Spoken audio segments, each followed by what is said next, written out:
Dilansir dari Gelora.co, Walhi tuduh perusahaan Luhut rebut lahan petani di Kalimantan Timur. Wahana Lingkungan Hidup Walhi menuduh dua perusahaan yakni PT Perkebunan Kaltim Utama (PKU) dan PT Kutai Energi (KE) merebut tanah petani di Kalimantan Timur. Kedua perusahaan itu merupakan anak usaha PT Toba Bara Sejahtera Terbuka atau Toba milik Menteri Koordinator Kemaritiman Luhut Binsar Panjaitan. Perusahaan milik Luhut Binsar Panjaitan telah mencemari lingkungan, mencemari sungai, merampas dan menggusur sumber-sumber kehidupan kelompok tani, kata Direktur Walhi Kalimantan Timur, Fatur Razikin, di kantor Walhi Pusat.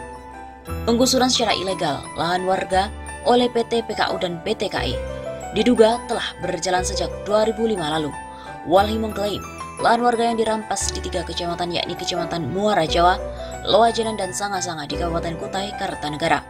Sementara sejak tahun 1987, warga telah membuat sertifikat hak milik.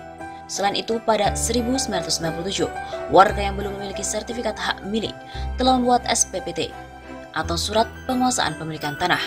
Tak hanya itu, PT PKU justru memperoleh izin hak guna usaha bernomor 75 HGU BPN RI 2009 dari BPN seluas 8.633,8 hektar pada 2009 dan berlaku hingga 2036. Izin itu melingkupi 1.300 hektar area tempat tinggal dan kebun warga. Warga pun mengajukan gugatan melalui Pengadilan Tata Usaha Negara atau PT-UN Jakarta dan menang. Namun PT PKU dan PT KE tak juga pergi dari tanah mereka.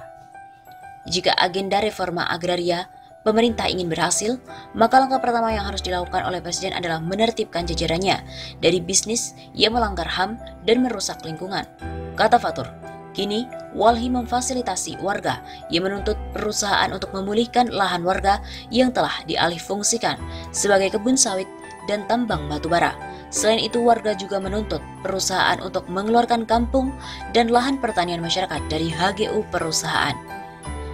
Di sisi lain, Direktur Utama PT PKU 1, Suwaidi Marabesi, menganggap tuduhan Walhi salah alamat, sebab alih fungsi lahan dilakukan oleh manajemen sebelumnya. Sebab PT Toba Bara Sejahtera (TBK) baru membeli mayoritas saham dalam PT Perkebunan Kaltim Utama 1 pada 19 Juni 2013. Jadi kalau penggusuran itu dilaksanakan sejak 2005, itu dilakukan oleh perusahaan yang lama, katanya. Di samping itu, Suwaidi menyatakan perusahaan telah menawarkan kerjasama lewat mekanisme bagi hasil yang pada pembicaraan terakhir disepakati pembagian 20% untuk petani dan 80% untuk perusahaan. Sebelumnya, sistem bagi hasil dengan manajemen lama hanya 9:81.